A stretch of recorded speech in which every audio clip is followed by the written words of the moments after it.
Maxwell's thermodynamic relations. Now we will see how to remember the 4 Maxwell's thermodynamic relations. These are the numbered 1, 2, 3 and 4 are the Maxwell's thermodynamic relations. There is an easy way to remember these 4 relations. ഇപ്പോൾ 4 thermodynamic relations എഴുതാനാണ് question എങ്കിൽ ഇത് remember ചെയ്ത് വെക്കാൻ ഓർത്തിരിക്കാൻ വേണ്ടിയിട്ട് ഈ word ഓർത്തിരുന്നാൽ മതി. SPTV ഓർത്തിരിക്കുക. ദെൻ അതിൽ നിന്ന് നമുക്ക് ഈ 4 റിലേഷൻസ് എങ്ങനെ ഡിറൈവ് ചെയ്യാം എന്ന് നോക്കാം. ഇനി ആദ്യത്തെ 2 അത് എവിടെ എഴുതിയിരിക്കുന്നത്? First 2 Maxwell's relations.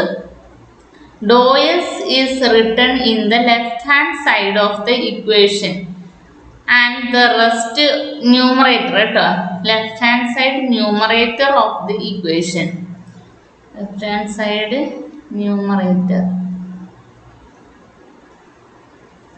of the equation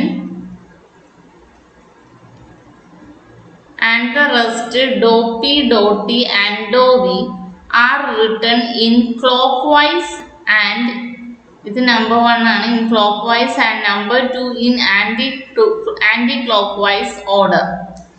ഇപ്പോൾ ആദ്യം നമ്മൾ ചെയ്യേണ്ട ആദ്യത്തെ റിലേഷൻ കിട്ടാൻ വേണ്ടിയിട്ട് ഡോ എസ് ന്യൂമറേറ്ററിൽ എഴുതാം.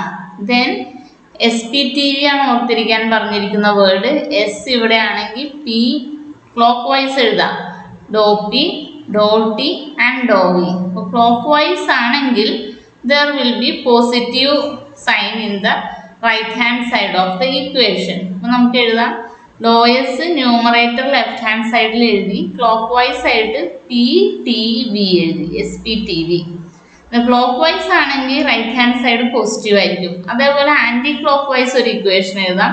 ഡോ എസ് ന്യൂമറേറ്ററിൽ എഴുതി, ദെൻ ആൻറ്റി ക്ലോക്ക് വൈസ് ആയിട്ട് പി ടി വി, ഡോ എസ്, ഡോ പി, ഡോ ടി, ഡോ വി. അപ്പോൾ SPTV ഓർത്തിരുന്ന ആൻറ്റി ക്ലോക്ക് വൈസ് ആണെങ്കിൽ റൈറ്റ് ഹാൻഡ് സൈഡിൽ ഒരു നെഗറ്റീവ് സൈൻ കൂടി എഴുതാം.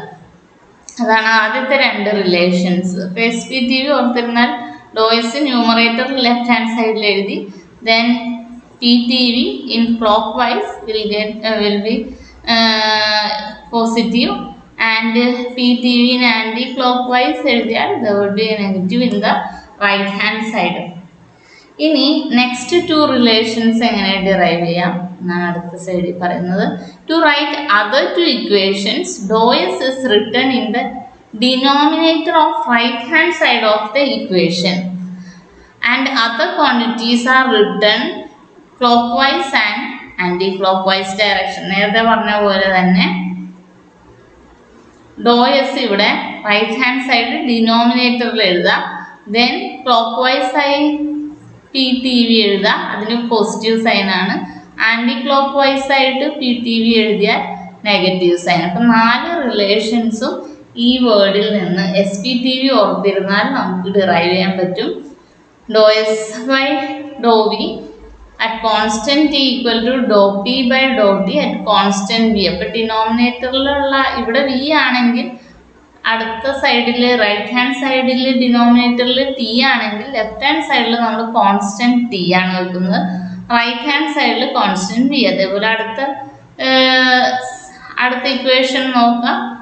ടി ആണ് ഡിനോമിനേറ്ററിൽ ലെഫ്റ്റ് ഹാൻഡ് സൈഡിൽ, ടി ആണ് റൈറ്റ് ഹാൻഡ് സൈഡിലുള്ളത്. അപ്പോൾ ലെഫ്റ്റ് ഹാൻഡ് സൈഡിൽ നമ്മൾ ടി ആണ് കോൺസ്റ്റന്റ് ആക്കി വെച്ചിരിക്കുന്നത്, റൈറ്റ് ഹാൻഡ് സൈഡിൽ പി ആണ് കോൺസ്റ്റന്റ്. അപ്പോൾ ഡിനോമിനേറ്ററിൽ എന്താണ്, ലെഫ്റ്റ് ഹാൻഡ് സൈഡിൽ ഡിനോമിനേറ്ററിൽ എന്താണ്, അതാണ് റൈറ്റ് ഹാൻഡ് സൈഡിൽ കോൺസ്റ്റന്റ് ആയിരിക്കുന്നത്. റൈറ്റ് ഹാൻഡ് സൈഡിൽ ഡിനോമിനേറ്ററിൽ എന്താണ്, അതാണ് ലെഫ്റ്റ് ഹാൻഡ് സൈഡിൽ constant ആയിട്ടിരിക്കുന്നത്.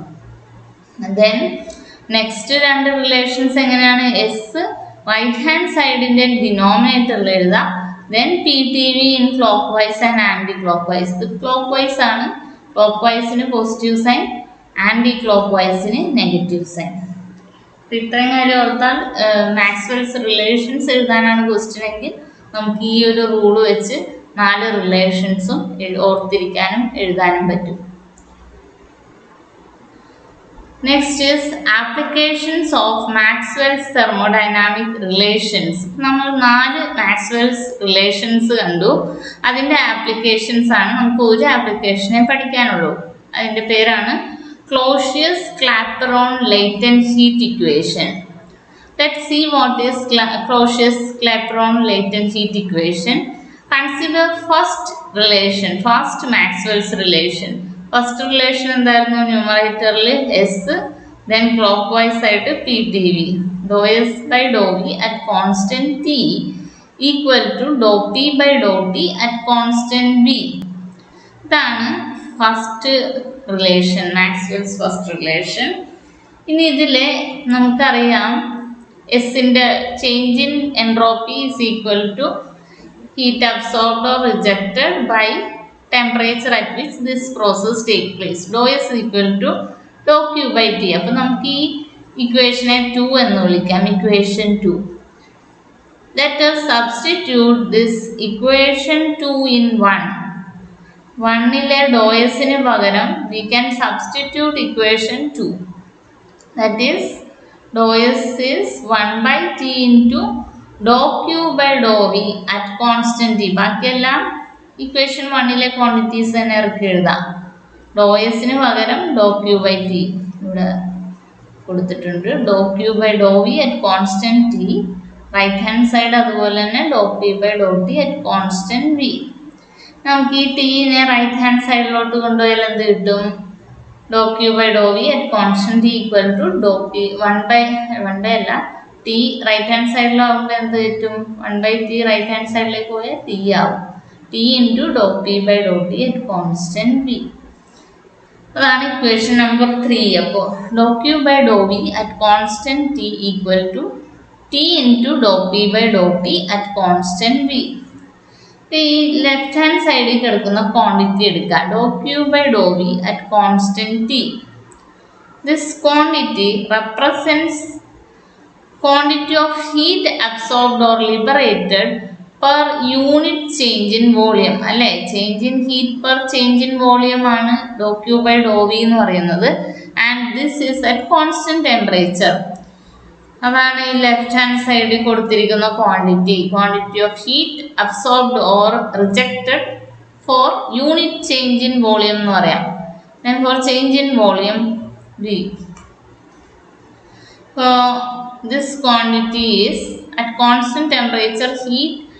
This quantity shows at constant temperature heat absorbed or liberated simply produces change in volume of the substance. അപ്പോൾ ഈ ക്വാണ്ടിറ്റി എന്താണ് പറയുന്നത്, ഇതിൻ്റെ സിഗ്നിഫിക്കൻസ് എന്താണെന്നാണ് പറഞ്ഞിരിക്കുന്നത്.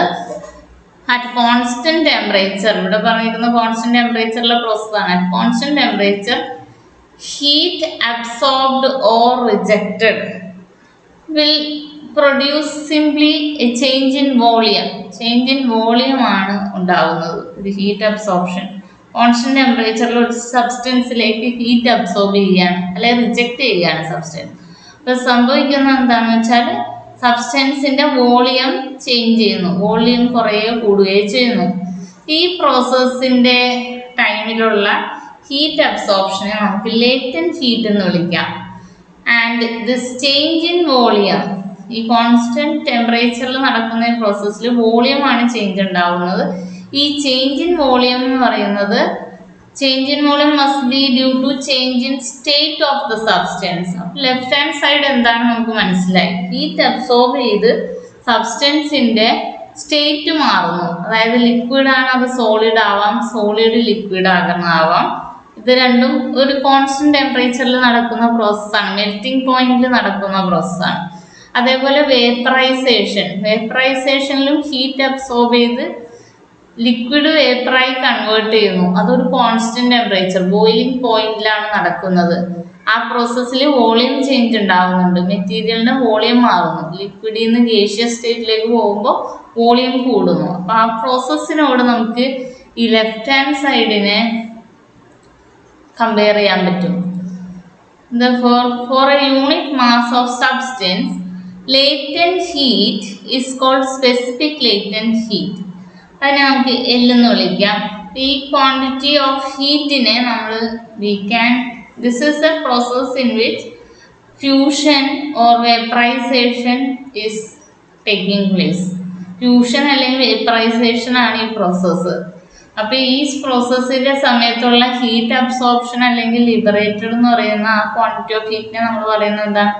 Latent heat of vaporisation or latent heat of fusion. Solid liquid ആവുന്ന കേസാണെങ്കിൽ നമ്മൾ പറയും latent heat of fusion. Liquid vapour ആവുന്ന കേസാണെങ്കിൽ നമ്മൾ പറയും latent heat of vaporization. Therefore, this q is the latent heat of എന്ന് വിളിക്കാം. കോമൺ ആയിട്ട് നമുക്ക് latent heat എന്ന് വിളിക്കാം. അതിനെ നമുക്ക് L എന്ന് സബ്സ്റ്റിറ്റ്യൂട്ട് ചെയ്യാൻ പറ്റുന്നതായിരിക്കും. Let the volume change of substance be from V1 to V2. Volume change എന്ന് പറയുന്നത് നമുക്ക് V1 നിന്ന് V2യിലേക്ക് മാറുന്നതായിട്ട് കൺസിഡർ ചെയ്യാം at constant temperature T. So, dou Q ne namukku we can substitute by L. Dou V we can substitute by V2 minus V1. V2 is the final volume, V1 is the initial volume. ഇപ്പോൾ solid liquid ആവുന്ന കേസാണെങ്കിൽ സോളിഡിൻ്റെ volume V1 എന്നെടുക്കാം, ലിക്വിഡിൻ്റെ volume V2 എന്നെടുക്കാം. Then change in volume dou V equal to V2 minus V1 in that process. ഈ കാര്യങ്ങൾ substitute ചെയ്താൽ the equation 3 will become L by V2 minus V1 equal to T into dou P by dou T at constant V, or L by V2 minus V1 is equal to T into dou P by dou T at constant V. എത്ര വലിയ importance ഇല്ല, നമുക്കതിനെ അല്ല അതായത് partial ഡെറിവേറ്റീവിനെ നമുക്ക് complete derivative ആയിട്ട് substitute ചെയ്താലും ഡിഫറൻസ് ഒന്നുമില്ല. Change in pressure at for unit change in temperature D P by D T എന്ന് എഴുതാം. ഇതിന് D P by D T into T equal to L by V two minus V one. ഈ equation ഒന്ന് rearrange ചെയ്ത് എഴുതിയാണ് D P by D T is equal to 1 by T into L by V two minus V one. ഈ ഇക്വേഷനെയാണ് Clausius Clapeyron latent heat equation എന്ന് പറയുന്നത്. This is one of the applications of Maxwell's thermodynamic relations. Maxwell's ലോസിൽ നിന്നാണ് നമ്മൾ ഈ Clausius Clapeyron latent heat equation derive ചെയ്യുന്നത്. ഇനി ഇതിൻ്റെ ഇമ്പോർട്ടൻസ് എന്ന് പറയുന്നത് it shows how melting point or boiling point varies with pressure. dP by dt. dP is change in pressure, dt is change in boiling point or melting point. അപ്പം melting point അല്ലെങ്കിൽ boiling point pressure അനുസരിച്ച് change ചെയ്യും. ആ change ആണ് ഈ equation വഴി കാണിച്ചിരിക്കുന്നത്. dP by dt equal to 1 by t into L by V2 minus V1. ഇത് പ്രോബ്ലംസിന് വളരെ ഇമ്പോർട്ടൻ്റ് ആയിട്ടുള്ള ഇക്വേഷനാണ്. അതേപോലെ ഡെറിവേഷനും വരാവുന്ന ഒരു പാർട്ടാണ്.